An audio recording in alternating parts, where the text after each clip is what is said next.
오늘의 주요 뉴스입니다. 조국 혁신당 대표의 자녀 입시 비리와 청와대 감찰 무마 등에 대한 대법원 판결이 다음 달 12일에 나옵니다. 2심의 징역 2년형이 확정되면 조 대표는 의원직을 잃고 수감됩니다. 위증교사 혐의 1심 선고를 사흘 앞둔 이재명 더불어민주당 대표가 사법부에 감사의 마음을 전한다고 밝혔습니다. 재판부를 자극하지 않으려는 듯 당내에 과격한 언사를 자제시키기도 했습니다. 검찰이 명태균 씨가 휴대전화를 폐기하지 않을 것은 전제로 수사를 이어가는 것으로 확인됐습니다. 마창대교에 휴대전화를 버렸다고 주장했던 명 씨의 처남은 당시 그곳에 가지 않았다고 진술한 것으로 전해졌습니다. 단독 보도합니다. 성추행과 갑질 의혹을 받는 서울의 한 새마을금고 이사장이 문제를 제기한 직원들을 해고하려 한 것으로 파악됐습니다. 이사장은 직원들에게 특정 정당에 가입하라고 강요한 정황도 드러났습니다. 단독 보도합니다.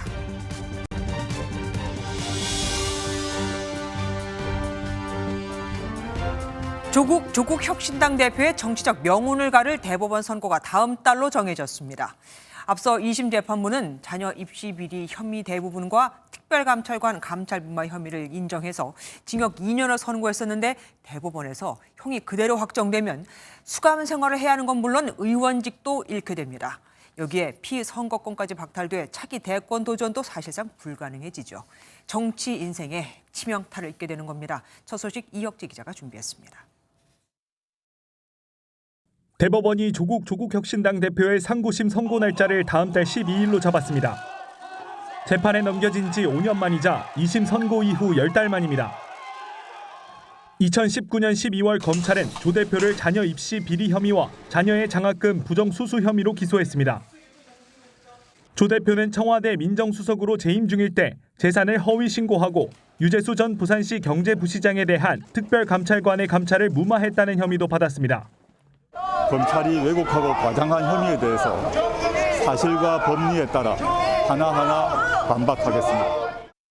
1심 재판부는 조 대표의 자녀 입시 비리 혐의 일부와 감찰 무마 혐의를 유죄로 인정해 징역 2년의 실형을 선고했습니다. 2심 재판부도 1심과 같은 판단을 내렸습니다. 다만 1, 2심 모두 조 대표를 법정 구속하진 않았습니다. 항소심 재판의 사실관계 파악과 법리 적용에 동의할 수 없기에 상소하여 대법원의 최종 판단을 구하고자 합니다. 만약 대법원에서 실형이 그대로 확정되면 조 대표는 수감되는 것은 물론 의원직도 잃고 피선거권까지 제한되면서 다음 대통령 선거에는 출마할 수 없습니다.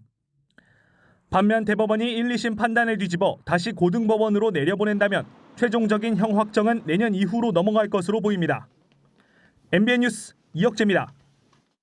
조국 혁신당 조국 대표는 2심에서 징역 2년을 선고받고도 총선에 출마했던 거죠. 당시 형이 확정되면 감옥에서 몸을 열심히 만들겠다고도 했었고요. 혁신당은 예상보다 빨리 선고일이 잡혔다며 당혹스러워하는 분위기지만 파기환송에 대한 기대감도 감추지 않았습니다. 정태훈 기자가 보도합니다. 조국 혁신당 대표는 감옥에 가더라도 독서와 각종 운동을 하겠다며 시종일관 담담한 모습을 보여왔습니다. 조국 없는 조국혁신당은 잘 굴러갈 것이라고 봅니다. 남아있는 의원들과 당원들과 국민들이 당을 꾸려갈 것이라고 저는 확신하고 있습니다. 이 같은 입장 그대로 혁신당은 대법원 선고 일정이 공지되자 흔들림 없이 해야 할 일을 할 것이라는 입장을 내놨습니다. 하지만 자신들의 예상보다 다소 일정이 빨라졌다는 당혹감도 읽힙니다. 혁신당 한 의원은 MBN에 선고일이 생각보다 빨리 나왔다고 말하면서 상황을 지켜보며 당을 안정화하는 게 최우선이라고 전했습니다.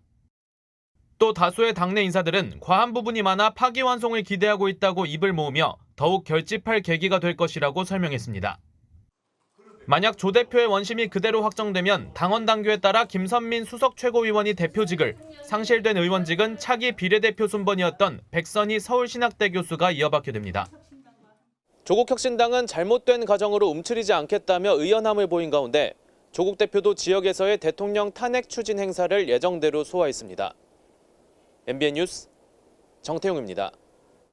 위증교사 혐의 1심 재판을 앞두고 이재명 민주당 대표가 사법부에 대한 강한 신뢰를 나타냈습니다. 법관과 사법부의 감사와 존중을 전한다며 당내는 과격한 언사를 자제하라고도 했죠. 월요일 선고를 앞두고 재판부를 자극하지 않으려는 겁니다. 이기옥 기자가 보도합니다. 이재명 대표는 꽤 긴 시간을 할애해 사법부에 대한 믿음을 나타냈습니다. 인혁당 판결과 김대중 내란 음모 사건처럼 한때 잘못 가더라도 반드시 재기를 찾아왔다고 강조했습니다. 특히 자신이 겪은 친형 강제 입원과 검사 사칭 사건도 언급했습니다. 무려 2년 동안 제가 저 법정에 끌려다녔지만 잠깐의 우여곡절을 거쳐서 결국 사필 규정해서 제자리를 찾아준 것도 대한민국의 사법부였습니다. 지난주 선거법 위반 중형 선고를 염두한 듯 사법부의 독립성을 강조하며 3심 제도에서 현실의 법정이 2번 더 남아있다고 강조했습니다. 이어 비공개로 진행된 회의에선 거친 언행을 경계해달라고 주문했습니다. 국민들이 지켜보고 있다는 점을 항상 염두에 두고 품격 있는 언어를 사용해 주길 바란다고 말씀하셨습니다. 아울러 이 대표는 시민 참여를 독려하기 위해 파란색은 입지 말라며 옷 색깔까지 신경 쓴 내일 장애 집회에서 별도 발언은 하지 않기로 했습니다. MBN 뉴스 이규욱입니다. 그럼 월요일에 있을 1심 재판은 어떤 혐의에 대한 걸까요? 핵심 쟁점은 뭘까요? 왜 검찰은 징역 3년이나 구형을 한 걸까요? 이시일 기자가 정리해봤습니다. 지난 2004년 이 대표는 KBS와 함께 고 김병량 당시 성남시장을 취재하는 과정에서 검사를 사칭한 혐의로 벌금 150만 원을 선고받았습니다. 지난 2018년 경기도지사 선거 토론회 때 이 대표는 이에 대해 누명을 썼다고 주장했고 허위사실 공표 혐의로 재판에 다시 넘겨졌습니다. 2019년 재판 당시 전 성남시장의 수행비서였던 김진성 씨가 이 대표에게 유리한 증언을 해줬는데 이 대표는 무죄 판결을 받았습니다. 하지만 지난해 검찰 수사로 사건은 새로운 국면을 맞이합니다. 검찰이 백현동 개발비리 수사 과정에서 이 대표가 김 씨에게 위증을 하도록 한 정황을 포착한 겁니다. 애매할 수는 있을 거예요. 그러나 뭐 당시에 그런 얘기를 들었다고 해주면 되죠. 검찰은 이 대표를 위증교사 혐의로 기소했고 지난 9월 징역 3년을 구형했습니다. 이번 재판의 핵심은 이 대표의 김 씨 증언에 대한 허위성 인식과 고의성의 여부입니다. 위증교사죄가 성립하려면 이 대표가 증언이 허위인 줄 알면서도 김 씨에게 진술하게 했다는 고의가 인정돼야 합니다. 이 대표와 김 씨의 통화 녹취 해석에 따라 선고 결과가 엇갈릴 전망입니다. 만약 집행유예를 포함한 금고 이상의 형이 확정된다면 이 대표의 피선거권은 박탈됩니다. MBN 뉴스 이시열입니다. 비명횡사. 지난 총선 당시 민주당에서 비명계 인사 상당수가 아예 공천에서 배제되면서 나온 말이죠. 이재명 대표의 오는 25일 선거를 앞두고 일부 인사들이 회동을 예고했습니다. 또 민주당에는 당대표를 할 사람이 많다며 이 대표의 사퇴를 요구하는 목소리도 나왔습니다. 비명계 활동이 이제 본격화되는 걸까요? 강영호 기자가 보도합니다. 지난 총선 당시 민주당 공천에서 대거 배제됐던 비명계가 기지개를 켜는 모습입니다. 일부는 탈당까지 감행했지만 대부분 낙선한 뒤 정치권 상황을 살피고 있었는데 이재명 대표 재판 리스크가 본격화된 게 계기가 됐습니다. 사퇴하는 것이 상식이죠. 왜냐하면은 이건 뭐 시간 문제이지 끌어봐야 그냥 당에 누만 끼치는 결과입니다. 당대표 할 사람 수두룩 합니다. 설 전 의원은 비명계 40~50명가량은 금방 모인다며 비명계 조직화 가능성도 언급했습니다.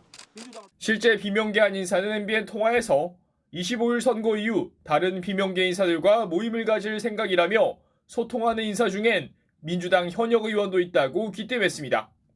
민주당 비명계 원외 조직인 초일에도 이번 선거 결과에 따라 입장을 내놓을지 고심 중인 것으로 알렸는데 다음 달 1일로 예정된 김부겸 전 총리 초청 강연은 강행하기로 했습니다. 재판 결과에 따라 그간 자제해온 정치 활동을 키울 수도 있다는 겁니다. 다만 야권의 잠룡으로 꼽히는 김동연 경기지사 등이 단일 대우를 강조하고 있고 친명계가 여전히 당내 다수를 차지하고 있어 파급력은 크지 않을 거란 분석도 나옵니다. MBN 뉴스 강영호입니다. 명태균 씨의 증거인멸 의혹과 관련해 MBN이 추가로 취재한 내용 전해드리겠습니다. 앞서 명 씨와 명 씨 처남에 대한 검찰 조사 과정에서 휴대전화를 폐기한 것으로 의심되는 장소로 마창대교가 언급된 적이 있었는데 취재진이 현장에 가보니 대교에서 뭔가를 던져서 버리기는 사실상 불가능에 가까워 보였고 처남이 당시 마창대교를 방문한 사실도 없었습니다. 검찰도 명 씨가 휴대전화를 숨기고 있다고 보고 압박 수위를 높이고 있습니다. 박기원 기자가 단독 보도합니다. 명태균 씨는 본인의 휴대폰 3개와 USB를 폐기했다고 줄곧 주장해왔습니다. 하지만 검찰은 명 씨가 휴대폰을 아직 갖고 있다고 보고 있습니다. 수사팀은 명 씨를 불러 휴대전화를 내놓으라며 집중 추궁하고 계속해서 제출을 요구하고 있는 것으로 확인됐습니다. 지난 9월 24일 명 씨는 처남을 만나 휴대전화와 USB를 버리라며 건넸습니다. 윤석열 대통령 당선 이후 사용했던 세 번째 휴대전화였습니다. 처남은 검찰 조사에서 명 씨에게 마창대교에 버릴까라고 물었다고 진술한 것으로 알려졌습니다. MBN은 처남이 마창대교에 실제로 버렸는지 확인해봤습니다. 취재진이 처남 명의로 된 차량 통행 기록을 추적해보니 휴대폰을 건네받은 날은 마창대교를 가지 않았고 이틀 뒤인 26일 두 차례 대교를 지난 걸로 확인됐습니다. 하지만 처남은 MBN 취재진에 해당 차량은 나만 운전하는 것이 아니다라며 마창대교를 방문한 사실이 없다고 주장했습니다. 취재진이 육안으로 확인한 마창대교 구조도 휴대폰을 대교에서 폐기하긴 어려워 보였습니다. 도로에서 다리 외곽까지의 거리가 먼 데다 난간 높이도 2m에 달했습니다. 대교 위 정차도 불가능했습니다.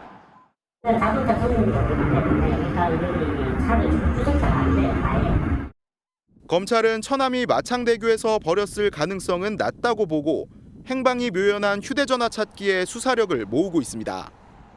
MBN 뉴스 박규원입니다. 명태균 씨에게 변호사로 불렸던 휴대전화의 행방. 법조팀 우정환 기자와 더 파헤쳐보겠습니다. 우 기자, 그러니까 지금 앞서 리포트를 보면 검찰은 명태균 씨가 휴대전화를 버리지 않았다, 폐기하지 않았다고 보는 거잖아요. 그 이유는 뭡니까? 이제 두 가지입니다. 그 첫 번째 같은 경우에는 진술과 맞지 않다. 그 검찰은 명태균 씨 처남을 조사해본 결과 3번 휴대전화를 마창대교에서 버렸을 가능성을 의심했었습니다. 네. 그런데 저희 취재진이 이제 확인해본 결과 최소한 마창대교에서 버린 정황은 이제 명확하지 않았습니다. 또 2번 전화가 있죠. 이 2번 전화는 어느 대리점에 넘겼다 이렇게 이제 진술을 했다고 하는데 검찰이 확인해보니 이 역시 이 명태균 씨 진술과 맞지 않았던 걸로 알려졌습니다. 검찰이 지금 의심하고 있는 휴대전화는 총 넉 대입니다. 지금 그중에서 2번, 3번 말씀하신 거고요. 다른 이유는 명 씨가 버릴 이유가 없다 이렇게 보는 거죠. 네, 그렇습니다. 이 본인이 이렇게 말했기 때문입니다. 누가 뭐 살려주겠냐. 내 변호사는 휴대폰이요. 이 MBN이 취재한 복수의 명 씨 측근들도 이 명 씨로부터 확답까지는 아니지만 버리지 않았을 거라는 취지의 말을 들었다 이렇게 전했습니다. 네.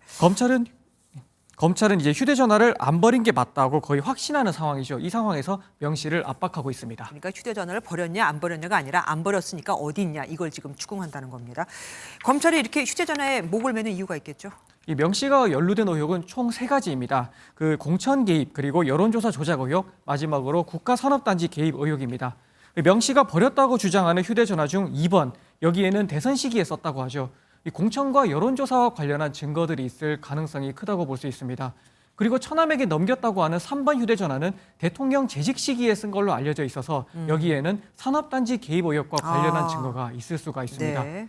비록 명 씨가 3번 전화 같은 경우는 내용을 복구해서 현재 쓰는 휴대전화로 옮겼다 이렇게 주장하고 있지만 이게 복구가 안 된 내용도 있을 수 있는 만큼 휴대전화 본체를 찾을 필요가 있는 겁니다. 그런데 이 명 씨의 휴대전화를 버렸거나 아니면 숨겨졌다면 처남은 증거인멸로 처벌받을 수 있는 거 아닙니까? 예, 그렇지는 않습니다. 이 처남 같은 경우에는 명태균 씨의 친족입니다. 이 우리 형법 같은 경우에는 친족이 증거를 인멸한 경우에는 처벌하지 않도록 하고 있습니다.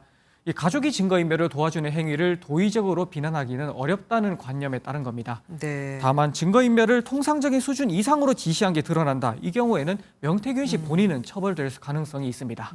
명 씨는 증거인멸 우려 때문에 지금 구속이 되는 거잖아요. 그런데 이 구속 기간 연장됐습니다. 예, 그렇습니다. 통상 구속 기간은 열흘이고 한 번 더 연장을 할 수가 있는데요. 법원이 이 열흘을 연장해 줬습니다.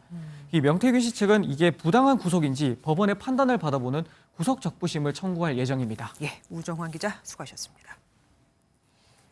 명태균 씨의 과거 녹취가 또 공개됐습니다. 이번엔 창원 지역 수사기관에 영향력을 행사했다고 주장하는 내용인데 검사장을 통해 사건을 한 방에 해결했다고 하는가 하면 김영선 전 의원에게 수사기관이 충성 맹세를 하게 하고 사건을 무마시켰다고도 합니다. 최돈희 기자가 보도합니다. 민주당이 공개한 녹취에서 명 씨는 김건희 여사를 언급하며 자신을 험담하는 김영선 전 의원에게 어떻게 공천을 줄 수 있겠냐고 말합니다. 김영선이가 내 욕하고 다닌 거 알아요? 그러니까 여사가 뭐라 하냐면 아이고 저 선생님 욕하고 다니는데 김영선이는 공천 줄 게 있습니까? 그 여자는 입을 열면 죽어요. 사주 자체가. 그러면서 창원지검장 인사도 본인 때문이라는 게 명 씨 주장입니다. 창원에 저 지검자가 다 내 때문에 왔는데 그 사람 내가 욕을 하대요, 김영선은? 김영선 찍을 사람이 아무도 없어요. 당에서 그거 해줄 사람이. 공직선거법 위반 등의 혐의로 김 전 의원에 대한 검찰 수사가 가시화되던 시기로 명 씨는 경찰 수사를 본인이 막을 수 있다고 말합니다.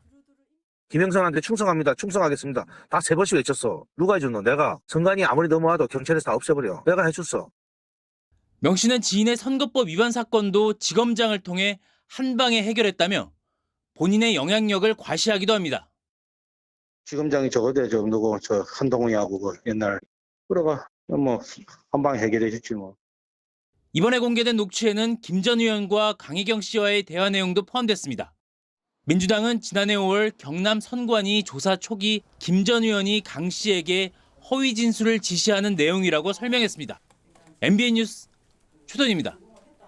국민의힘 당원 게시판 논란의 불씨가 쉽게 꺼지지 않고 있죠.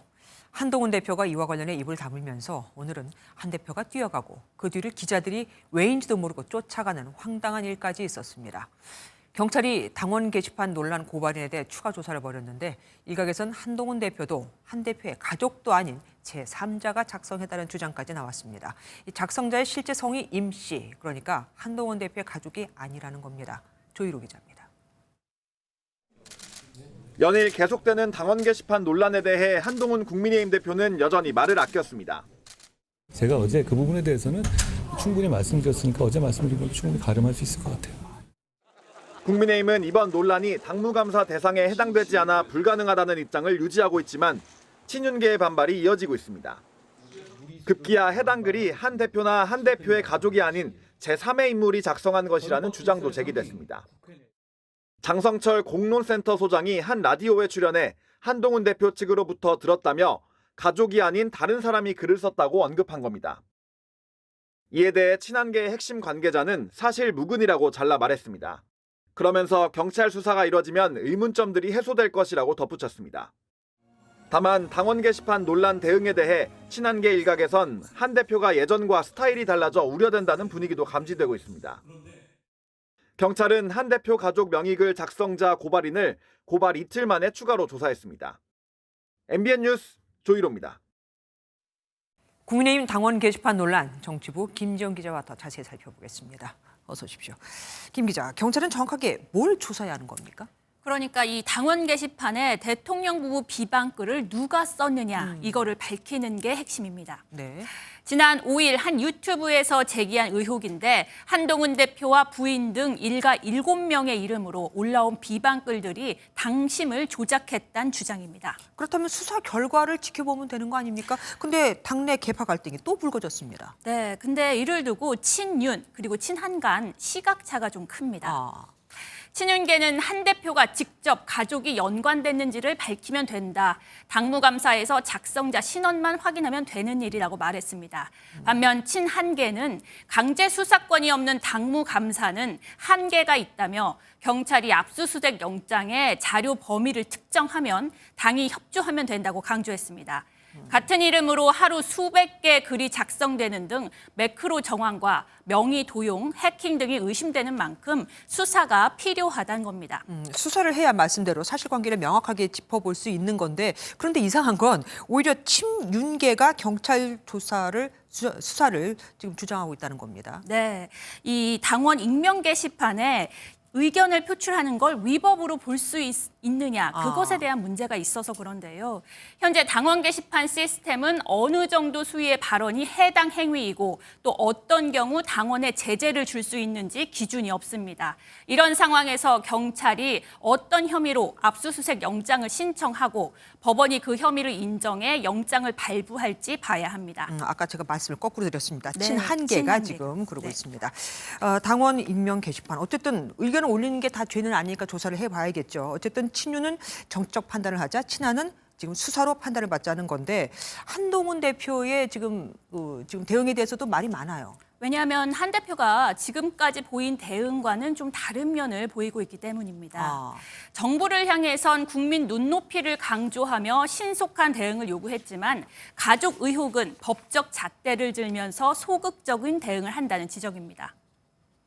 위법이라든가 이런 부분이 있는 그런 부분이 아닌 문제제기라면 그걸 제가 하나 건건히 다 설명드리는 것도 적절하지 않을 것 같아요. 오랜만에 온 이 단결의 모습, 화합의 모습인데 리더십을 발휘해야지 이거 빨리 해결하면 되는 문제예요. 이런 점에서 경찰 조사 결과와 관계없이 한 대표의 리더십이 증명되지 못했다는 당내 의견이 적지 않습니다. 어쨌든 조사 결과를 지켜봐야겠습니다. 지금까지 김지영 기자와 함께했습니다. 이재명 대표의 결단으로 금융투자소득세 폐지를 결정한 더불어민주당 앞에 또 다른 과제가 나타났습니다. 바로 가상자산 문제입니다. 요즘 트럼프 당선 이후 가상자산이 많이 오르고 있죠. 민주당은 내년부터 시행 예정인 가상자산 과세를 당론으로 찬성하고 있는데 실용 노선을 강조하는 이재명 대표는 신중한 모습입니다. 이미 국회 게시판엔 가상자산 과세를 유예해달라는 청원이 5만 명을 넘어선 상태거든요. 장가희 기자입니다. 민주당은 금투세 폐지와 함께 상법 개정으로 주식시장을 개선하겠다는 계획이었는데 재계의 반발이 이어졌습니다. 이재명 대표는 투자자와 재계의 공개 토론을 제안하며 논의 가능성을 내비쳤습니다. 얼마든지 타협할 수 있고 합리적 방안을 찾을 수 있다고 보니까 양측의 공개 토론을 제가 제안드립니다. 특히 내년부터 시행 예정인 가상자산 과세 문제에 대해서도 이 대표는 속도 조절에 나섰습니다. 최근 당내 비공개 회의에서 이 대표는 코인을 과세하기 위한 법 체계가 잘 정비됐는지 등에 대해 당 지도부에 수차례 문의한 것으로 알려졌습니다. 먹사니즘으로 대표되는 이 대표가 실용 노선을 강조하는 모습인데 벌써부터 당내 갈등 조짐도 보입니다. 민주당 기재위 의원들은 지난 총선에서 민주당이 공약한 사안이라고 설명하면서 현재 당론이 시행 중이라고 강조했습니다. 이 공약은 국민과의 약속이기 때문에 함부로 뒤집을 수 없는 것이고 투자자 우려 등을 고려해 가상자산 과세 기준이 현재 250만 원으로 돼 있는 것을 5천만 원까지 올려 시행하겠다는 계획입니다. 민주당 안팎에서 금투세는 폐지하고 가상자산에 세금을 매기는 게 일관성이 없다는 지적이 나오는데 한동훈 국민의힘 대표는 가상자산 과세를 2년 더 미루자고 압박했습니다. MBN 뉴스 장가입니다. 이처럼 청년 중도층을 겨냥한 이재명 대표의 우클릭 행보가 이어지는 가운데 여당도 나섰습니다. 가상자산을 청년의 자산 형성 사다리라고 강조한 한동훈 대표가 코인 과세 유예에 이어 토큰 증권 법제화에도 나섰거든요. 쉽게 말하면 부동산 같은 고액의 실물 자산도 주식처럼 잘게 쪼개서 거래할 수 있게 하자. 그럼 청년들에게 새로운 투자와 성장 기회가 될 수 있다. 이겁니다. 유호정 기자가 단독 보도합니다. 금투세 폐지에 앞장섰던 한동훈 대표가 이번엔 가상자산 과세 유예 목소리를 키우고 있습니다. 800만이 넘는 우리 국민들, 그중에 또 대다수는 청년이신데요. 가상자산 투자를 하고 있습니다. 청년들의 자산 형성의 사다리로 활용되고 있거든요. 가상자산은 청년의 자산 형성 사다리라고 강조한 한동훈 대표는 청년 격차 해소 정책 세 번째로 STO, 토큰 증권 법제화에도 나섭니다. STO는 부동산 같은 실물 자산을 블록체인 기술로 디지털화해 증권화하는 것을 의미하는데 금융투자 업계가 미래 먹거리 중 하나로 주목하고 있습니다. 고액 자산의 소유권을 잘게 나눠 사고 팔 수 있다면 자산 규모가 작은 청년들도 투자에 참여할 수 있다는 점에서 한 대표가 주장하는 청년 격차 해소와도 맥이 닿아 있습니다. 한 대표는 최근 당 차원의 민생경제 특위를 꾸리고 민생경제 정책에 속도를 내고 있습니다. 정책 이슈 선점으로 사법 리스크 대응이 우선인 야당과 차별화하는 동시에 우클릭 행보 중인 이재명 대표에 맞서 중도 청년층 표심을 놓치지 않겠다는 전략으로 풀이됩니다. 당 지도부 핵심 관계자는 금투세 폐지에 이어 청년 자산 형성 정책을 잇따라 발표할 예정이라고 밝혔습니다. MBN 뉴스 유호정입니다. 서울의 한 새마을금고 이사장이 5년 가까이 여직원들을 성추행하고 갑질을 했다는 의혹. 어제 MBN이 단독으로 전해드렸는데 이게 다가 아니었습니다. 이 이사장이 사과는커녕 되레 문제를 제기한 직원들을 해고하려던 정황이 포착됐거든요. 먼저 박혜빈 기자가 단독 보도합니다. 서울 종로구의 한 새마을금고 이모 이사장이 유도를 가르쳐준다며 여직원의 팔을 붙잡은 뒤 엎어치기를 시도하는 듯 자세를 취합니다. 당황한 이 여성, 자신의 신체가 이사장 등에 밀착되지 않게 하려 버티는 모습도 발견됩니다. 여직원 3명은 성추행 피해가 5년 가까이 이어졌다며 이 이사장을 고소했는데 서울 해와경찰서가 어제 수사에 착수했습니다. 그런데 MBN 취재 결과 이 이사장이 피해 사실을 알린 직원들을 해고하려 한 정황이 드러났습니다. 취재진이 확보한 녹음 파일에 따르면 이 이사장은 MBN 보도 이튿날인 오늘 임시이사회 소집을 지시했습니다. 임시이사회를 소집해 주시기 바랍니다. 앞으로 사직 처리 및 해고 관련. 지시를 받은 직원이 실제로 해고를 하려는 것이냐고 묻자 이 이사장은 발끈합니다. 아니 지금 누구 해고하시려는 거지? 그러니까 그 누구를 같은 간에 지금 그게 중요한 거예요? 이사장으로서의 그 직무를 다 하지만 가만히 있어야 돼? 망설임 끝에 가까스로 성추행 피해 사실을 알린 여직원들은 청천벽력 같은 소식에 할 말을 잃었습니다. 신고하기까지도 많이 고민하고 엄청 어렵게 했는데 또 저를 뭐 해고까지 하신다고 하니까 한쪽으로 무섭기도 하고 겁도 나고. 이 이사장은 임시이사회를 소집하려는 이유를 묻는 취재진의 질문에 답변할 수 없다며 말을 아꼈습니다. MBN 뉴스 박혜빈입니다. 성추행도 모자라 폭언과 폭행까지 심지어 이를 신고한 직원을 해고하려 한다는 의혹이 제기된 이 새마을금고 이사장에 대해 또 다른 주장도 나왔습니다. 업무와 관련이 없는 용도의 법인카드를 쓰고 직원들에게 특정 정당 가입을 강요했다는 겁니다. 직원 가족들도 가입을 해야 했죠. 행안부가 오늘 조사에 착수했습니다. 이어서 장덕진 기자가 단독 보도합니다. 대화하던 직원에게 삿대질을 하다 뭔가를 던질 듯 위협하고 다른 직원에게는 배와 등을 때립니다. 서울 종로구의 한 새마을금고 이사장의 폭력적인 성향에 직원들은 늘 불안에 떨었다고 호소했습니다. 그런데 이 이사장이 법인카드를 사적으로 썼다는 주장이 새롭게 제기됐습니다. 100여 장의 법인카드 영수증 촬영본을 확보해 분석한 결과 황당한 내용이 발견됐습니다. 지난 4월에는 충남 당진의 한 휴게소에서 호두과자를 사는데 6,000원을, 지난 5월에는 경기 남양주시의 한 대형마트에서 4만 원짜리 공룡 장난감을 결제한 내역이 나온 겁니다. 심지어 올해 3월에는 약국에서, 지난해 11월에는 수제화를 산 내역도 발견됐습니다. 영수증을 받아보면 청바지 산 내역이 있고 수제화 거리 가서 신발을 사오시거나 모자 사시거나 이런 것들이 너무 많은 거죠. 지난해 11월쯤에는 이 이사장이 직원들을 상대로 특정 정당에 가입하라, 할당량을 채우라며 갑질을 했다는 주장도 나왔습니다. 직원들은 할당량을 다 받았고요. 저뿐만이 아니라 제 동생도 이제 다른 가족들도 같이 가입을 해야 하는 상황이었습니다. MBN 보도 이후 행정안전부는 내부 감사 인력을 파견해 해당 새마을금고에 대한 조사에 착수했습니다. MBN 뉴스 장덕진입니다. 서울 안의 작은 왕국이었을까요? 새마을금고 이사장의 성추행과 갑질 의혹은 2024년에 벌어진 일이라고 하기엔 믿기 어려웠을 정도였습니다. 더 자세한 이야기 신재우 기자와 알아보겠습니다. 신 기자, 조금 전에 이 새마을금고 이사장의 입장문이 나왔습니다. 직원들에 대한 사과가 있었습니까? 네, 이 이사장은 MBN 취재진에게 보낸 장문의 메시지에서 성추행 의혹을 전면 부인했습니다. 상습적으로 성추행을 했다는 등, 폭언을 했다는 등, 갑질을 했다는 등 나로서는 터무니없는 주장을 하고 있다고 밝혔습니다. 네. 취임 뒤 매주 한 차례씩 전체 회의를 하며 성추행은 없었는지 개개인에게 물어봤는데 한 번도 언급하지 않았던 여직원들이 난동을 부리니 황망하다. 한 점 부끄럼 없다고 주장했는데요. 법인카드를 사적으로 이용했다는 의혹에 대해선 자신은 주말도 없었다며 영업상 사용한 것이라고 해명했습니다.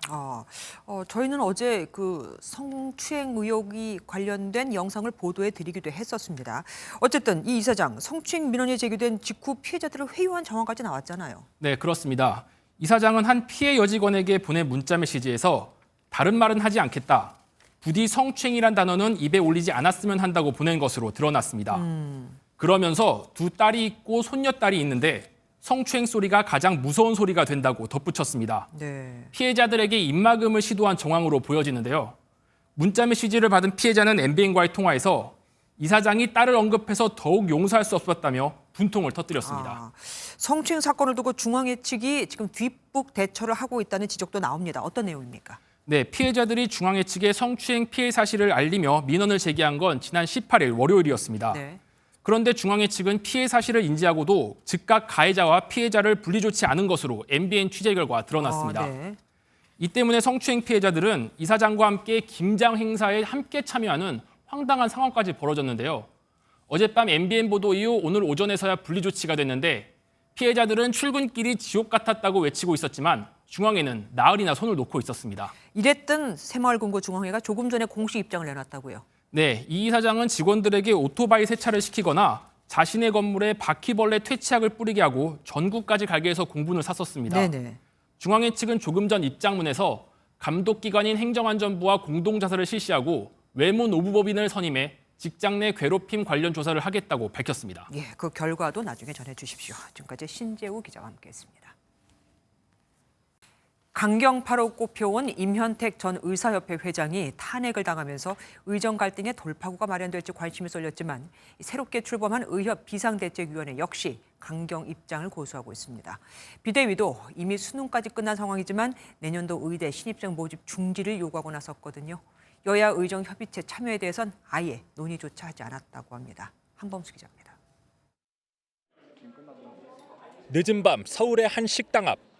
대한의사협회 비상대책위원들이 첫 회의를 열었는데 의료대란 사태 해결에 키를 쥐고 있는 박단 대한전공의협의회 비대위원장도 참석했습니다. 오늘 논의 좀 진전 많이 있었나요? 뭐 협의체 참여라든지 뭐 이런 부분 따로.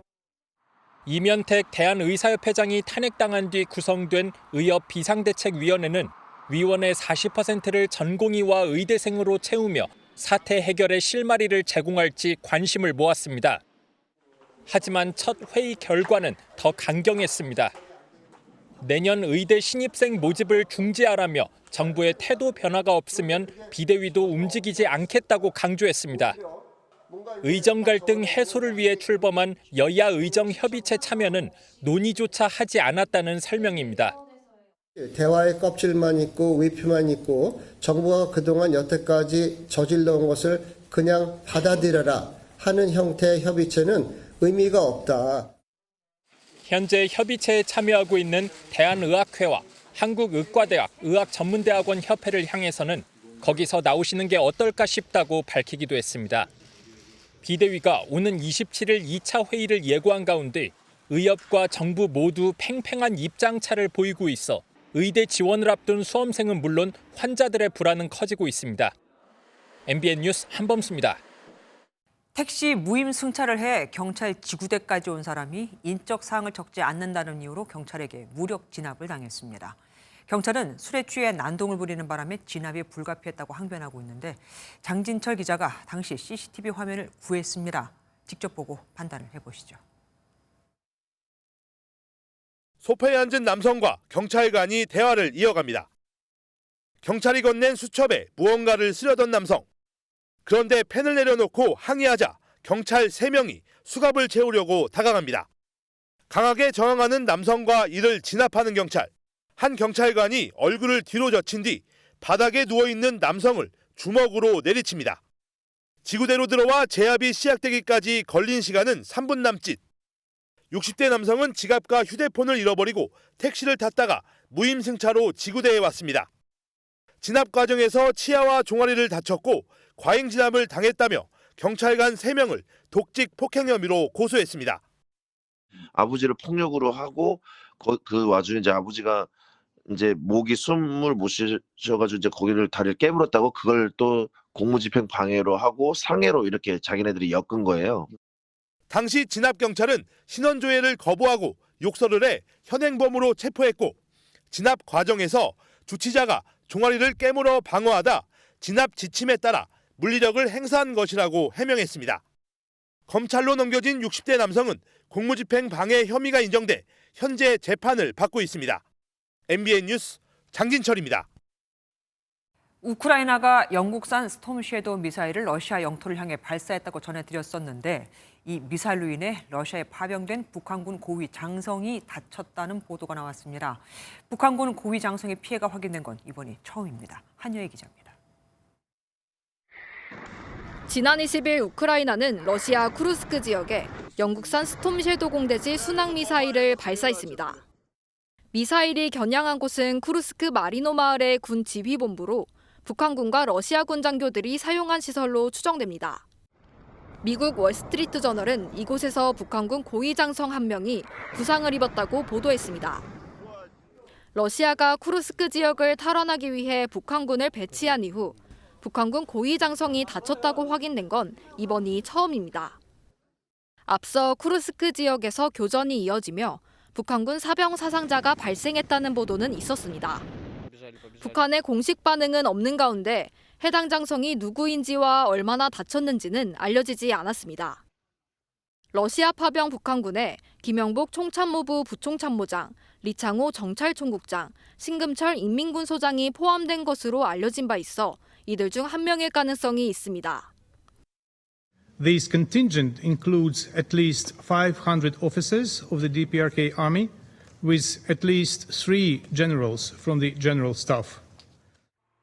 이런 가운데 로이터 통신은 익명의 취재원을 인용해 조 바이든 미국 대통령이 우크라이나의 장거리 미사일 사용을 허락한 계기가 북한군 파병이었다고 보도했습니다. 백악관은 이에 대해 반응을 보이지 않았지만 국무부 공보 담당자는 러시아가 북한군을 배치함으로써 전쟁을 확대하고 있다고 말했습니다. MBN 뉴스 한여입니다. 과거 북한 군인 출신으로 러시아에 갔다 한국으로 온 탈북자의 이야기를 MBN이 단독으로 들어봤습니다. 이 탈북자는 전선에 파병된 군인 일부가 외화벌이를 위해서 이전부터 러시아에 머물던 군인들로 보인다고 주장했습니다. 이미 전부터 파견이 아닌 파병이란 이름으로 북한 군인들이 가 있었다는 겁니다. 국정원은 러시아에 파병된 군인 규모가 최대 12,000명에 달할 것으로 추산하고 있는데 이 탈북자의 얘기가 맞다면 애초 예상했던 것보다 빠르게 파병이 진행될 수 있었던 이유가 바로 이거였던 거죠. 주진희 기자입니다. 북한 군인 신분으로 러시아에 있었던 탈북민 장모 씨는 지난 6월 북러 군사조약 체결 이전에도 북한군이 러시아에 파병됐었다고 증언합니다. 민간인들은 파견이라고 하고 군인들은 파병이라고 합니다. 들어가서 같이 군인의 신분을 숨기고 외화벌이를 국가에 바쳐야 한다. 이렇게 외화벌이를 위해 러시아에 파병된 북한 군인의 수는 2만여 명 수준으로 보통 3년간 활동한다고 덧붙입니다. 거기 러시아 당국도 우리가 군인이라는 거 다 알아요. 하지만 군인이 일을 한다 하면 그 국가에 대한 좀 망신이잖아요. 일부러 민간인처럼 변장을 하고 일을 하는 거예요. 장 씨는 이들 중 일부가 쿠르스크에 갔을 가능성을 제기하는데 러시아로 떠날 때 각서를 쓰면서 이런 말을 들었다고 전합니다. 너희들은 군복을 벗고 나가지만 첫째도 둘째도 군인이라는 신분을 항상 장악해라. 우리는 그 국가에 지금 파병돼서 나가기 때문에 그 국가 언제든지 요구하면 우리는 거기 동원되어야 한다. 그럼 지금 멍때다 군 전쟁을 끌어나갔는지 그들의 행방을 모르겠다고요. 제 보기엔 100%입니다. 전장에 끌려나갈 확률이. 앞서 국정원은 1,500명 규모의 폭풍 군단이 북한에서 러시아로 이동했다고 밝혔는데 나머지 인원은 이렇게 가난한 북한군 출신의 외화벌이 노동자로 채워졌을 가능성이 제기되고 있습니다. MBN 뉴스 주진입니다. 미국 대선 전 트럼프가 승리하면 북한 김정은 위원장과 담판 협상에 나설 것이라는 관측이 많았죠. 하지만 현실은 사뭇 다른 분위기입니다. 김 위원장이 과거 미국과 갈 수 있는 곳까지 협상을 해봤지만 적대적 대북 정책만 확인했다며 냉소적인 반응을 내놓은 겁니다. 과거 트럼프와 만났다가 빈손으로 돌아왔던 그 경험이 많이 아팠던 것 같죠. 김세희 기자가 보도합니다. 김정은 북한 국무위원장이 미국과의 협상 가능성에 선을 그었습니다. 김 위원장은 평양에서 열린 무장장비 전시회에서 미국과 협상이 갈 곳까지 다 갔다며 적대적 대북 정책만 확인했다고 말했습니다. 무장 장비들을 계속 갱신하고 첨단화해 나가야 한다고 하시면서 높은 군사 기술력, 강력한 군사력을 키우기 위함에 한국 정부는 미국 정부를 향한 압박이라고 해석했습니다. 아직 트럼프 대통령의 당선 사실을 보도하지 않고 있습니다. 대북 적대 정책을 먼저 폐기하라는 기존의 메시지를 반복합니다. 하지만 트럼프 당선인이 북한의 요구대로 기존의 비핵화 대북 기조를 버릴 가능성은 높지 않아 보입니다. 국제적인 동맹 시스템이 상당히 좀 약화될 가능성도 있고 중국 견제를 위해서 동맹을 활용하고자 하는 전략이 차질을 빚게 되는 결과를 전문가들은 양 정상이 이미 협상 결렬 경험이 있기 때문에 테이블에 나가기에는 상당한 시간이 걸릴 것으로 분석합니다. MBN 뉴스 김세희입니다. 미성년자 성매수 의혹으로 여론의 문매를 맞은 맷 게이츠 법무장관 후보자가 자진 사퇴했습니다. 성매매 의혹에 연루된 여성 2명이 증언에 나서면서 더는 버틸 수 없었던 겁니다. 트럼프 당선인은 새 법무장관으로 여성인 팸 본디 전 플로리다주 법무장관을 지명했는데 문제는 이뿐만이 아니라는 겁니다. 헤그세스 국방부 장관 후보자는 성폭행 의혹, 맥마흔 교육부 장관 후보자는 성적 학대 소송으로 비판을 받고 있거든요. 워싱턴에서 강영구 특파원입니다. 트럼프 당선인이 2기 행정부 법무장관으로 팸 본디 전 플로리다주 법무장관을 새롭게 지명했습니다. 미성년자 성매수 의혹으로 낙마한 맷 게이츠를 대신해 여성 법무장관을 내세웠습니다. 스마트하고 강인하다고 트럼프 당선인이 소개한 팸 본디 내정자는 4년 전 트럼프 당선인의 대선 패배 때 부정선거 주장에 앞장선 충성파 중 한 명입니다. So we have filed in federal court. We have just filed a motion in federal court for immediate injunctive relief to shut down the voting process. 앞서 맷 게이츠 전 하원 의원은 지명 8일 만에 낙마했습니다. 2명의 여성에게 성관계 대가로 $10,000를 송금했다는 보도까지 나오면서 상원 인준마저 불투명해지자 자진 사퇴를 결정했습니다. 연이은 인사 논란으로 부담이 컸던 공화당에서도 안도의 숨을 내쉬었습니다. There's a sense of relief about it, of course. I think he did a pretty noble thing, frankly, honorable thing by getting out himself.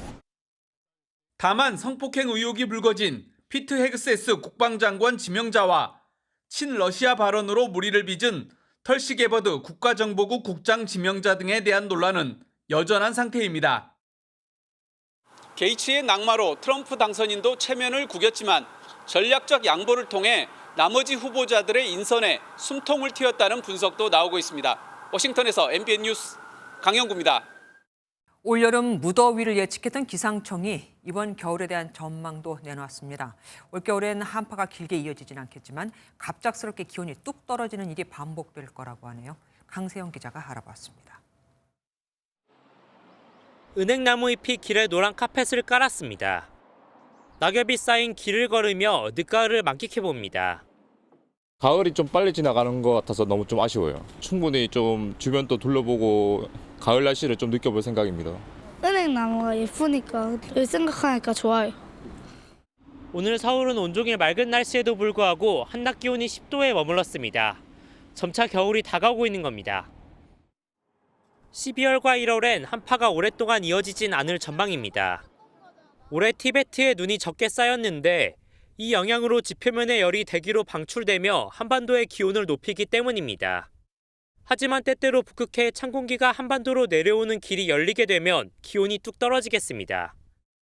기온이 롤러코스터를 탄 것처럼 오르락 내리락 움직일 수 있는 겁니다. 이동성 고기압의 영향을 받아 기온이 크게 낮아지진 않겠지만 주기적으로 북쪽으로부터 대륙 고기압이 확장하며 일시적으로 찬 공기가 내려오며 추워지는 날이 있겠습니다. 2월 기온은 온난화의 영향으로 꾸준히 오르는 추세인데 내년도 평년보다 따뜻할 전망입니다. 겨울철 강수량은 평년보다 적을 것으로 보입니다. MBN 뉴스 강세현입니다. 기준금리는 내려갈 거라는데 내 대출 이자는 좀처럼 줄어들 기미가 보이진 않죠. 집 사느라 무리하게 받은 대출금과 이자를 갚고 나면 쓸 돈이 없어서 가뜩이나 어려운 내수는 점점 더 부진에서 벗어나지 못하고 있습니다. 강서영 기자가 취재했습니다. 두 딸을 둔 40대 직장인 A씨는 얼마 전 대출을 받아 수도권의 30평대 아파트를 샀습니다. 총 대출금은 6억. 원금 상환과 이자로만 매달 315만 원이 나갑니다. 아내까지 다시 일을 시작해 월 900만 원 정도 소득이 생기지만 3분의 1은 고스란히 은행으로 들어갑니다. 아이들 학원비와 식료품비 등 필수 지출을 하고 나면 외식하는 것조차 부담스럽습니다.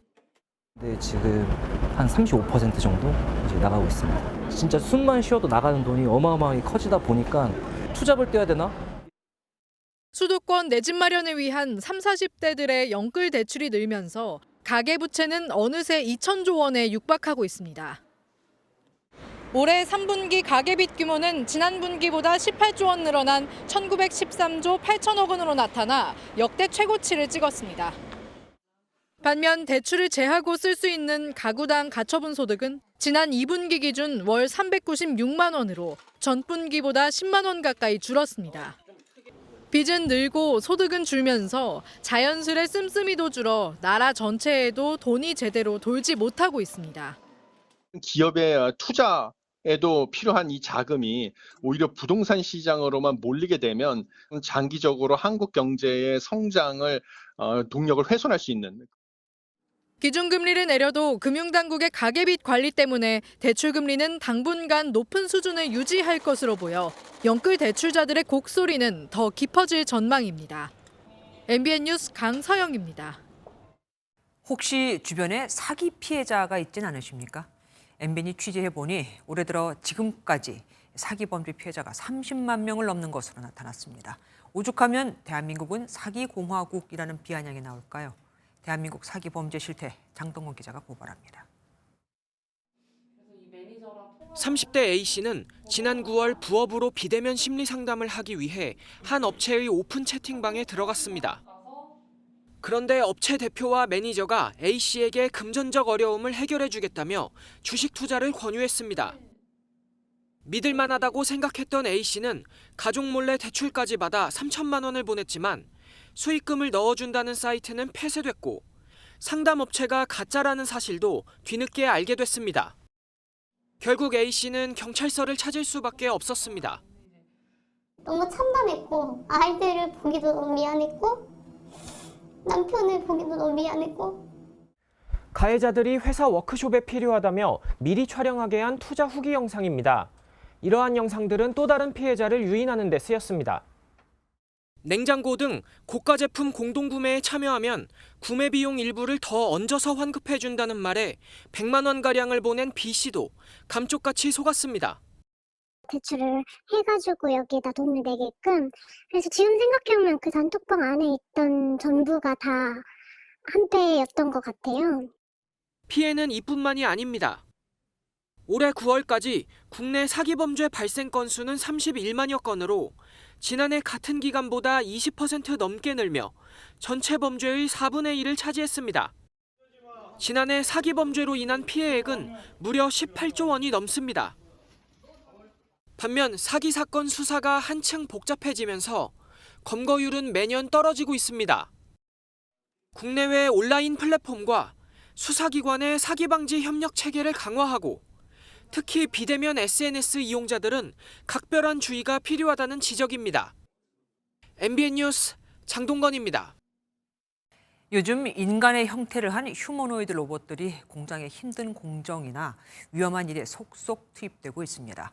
사람 같은 손가락으로 정교하게 자동차를 생산하기도 하고 경호 현장에서 순찰을 돌기도 하는데 인공지능으로 스스로 사고하고 사람과 대화도 합니다. 정예린 기자가 취재했습니다. 사람을 닮은 로봇들이 두 손에 자동차 부품을 쥔 채 일사불란하게 움직입니다.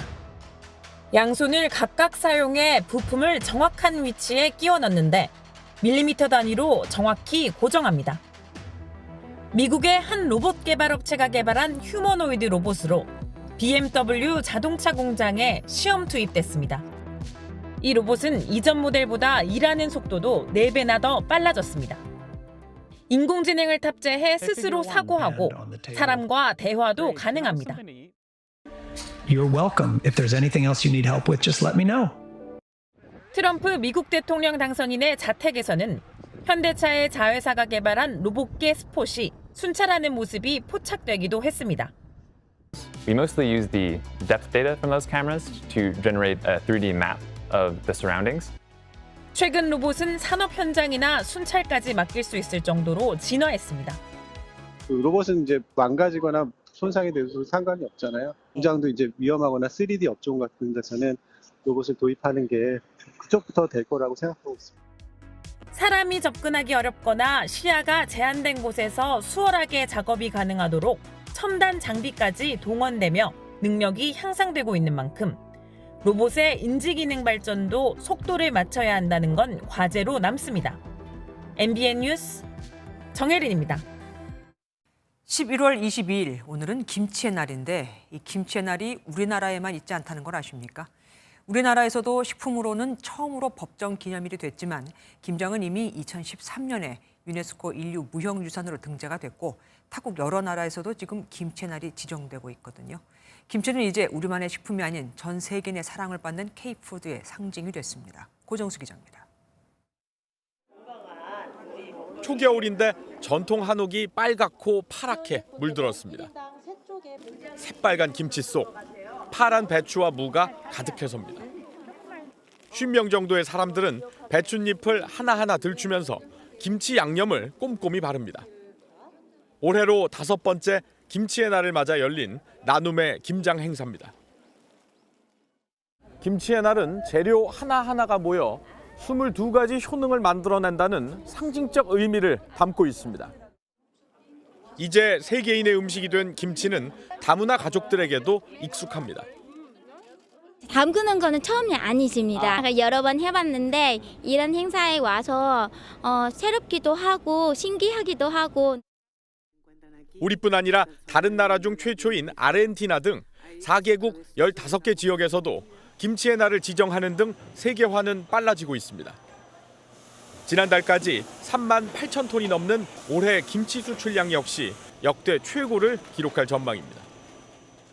12월 초까지 김장이 이어지겠지만 안정적으로 재료 공급이 이루어질 것이라고 봅니다. 우리 김치가 전 세계적으로 뻗어나갈 수 있도록 수출을 할 수 있는 그 기반 조성을 하고 있고, 정부는 김치 원료 공급 단지를 전국에 세우고 김치 종균 개발에도 힘쓰는 등 수출 확대와 품질 강화에 박차를 가할 방침입니다.